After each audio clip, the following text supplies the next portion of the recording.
Syedaralun, sebanyak 71 jamaah calon haji atau JCH Kabupaten Aceh Barat mengikuti bimbingan manasik haji tahun 1443 Hijriah 2022 Masehi yang berlangsung di Masjid Baitur Rahim Ujung Baroh, Kecamatan Johan Pahlawan pada Senin 30 Mei 2022.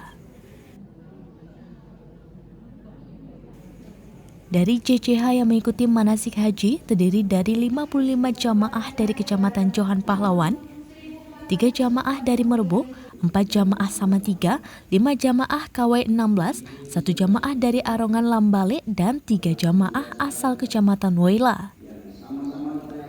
Sebelumnya JCH Aceh Barat hanya 70 orang setelah ada yang batal tunda 1 jamaah. Namun pada Minggu 29 Mei 2022 kemarin, salah satu jamaah haji cadangan masuk ke dalam jamaah haji reguler.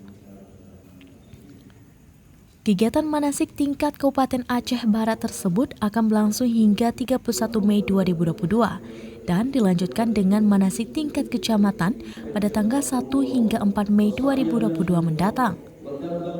Adapun materi yang disampaikan pada manasik yaitu kebijakan pemerintah Indonesia terhadap penyelenggaraan haji dan umroh, kebijakan pemerintah Arab Saudi terkait penyelenggaraan ibadah haji dan umroh, dan kebijakan pelayanan kesehatan haji serta alur perjalanan ibadah haji.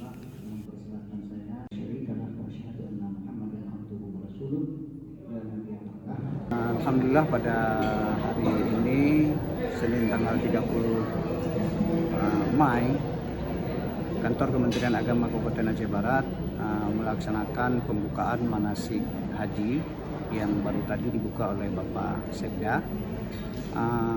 Ini manasik haji untuk tingkat kabupaten. Insya Allah yang diikut sertakan sebanyak 72 jamaah haji yang keseluruhannya hadir pada hari yang berbahagia ini.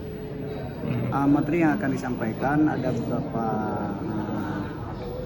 soalan. Yang pertama, kebijakan pemerintah tentang pemberangkatan haji, kemudian dari segi kesehatan yang disampaikan oleh Dinas Kesehatan, kemudian ada juga materi tentang perjalanan ibadah haji mulai dari daerah sampai ke embarkasi, terus sampai ke Arab Saudi. Dari Aceh Barat, Sa'dul Bahri, Serambian TV.